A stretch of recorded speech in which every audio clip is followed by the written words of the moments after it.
Asfaltado na oh. Hindi pa naman EDSA busway yan kasi papunta ka ng tunnel. Pwede dumaan ng kahit anong sasakyan dyan eh. Ang taas oh, yung doble. Ayun na December 29, 2025. Dito tayo kayo sa may EDSA puntang Buendia. Ito ayun inaayos ngayon yung ano EDSA. Nire-rehabilitate yung EDSA. Ayun na. Inuna yata nila tong ano, ayun tinaas yung ano, EDSA busway oh. Inano nila, inaayos nila. Ito tayo. Ayun oh.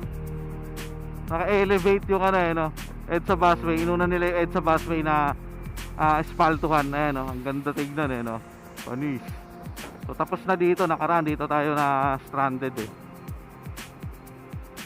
Ayan oh. Ganda. Oo, ayan oh. Kaya hayang EDSA busway, walang lubak-lubak. Hindi ganito, ayan oh. Di ba? Ano, hindi pantay katulad ito, ayan oh. Hop, oh. Di ba? Yung umpisa na asphalt yung second lane no. Asphalt na rito.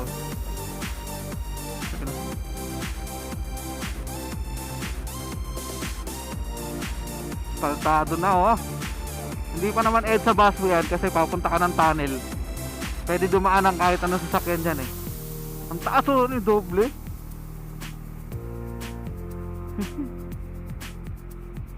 Pwede dumaan dyan ng ano kahit anong sasakyan.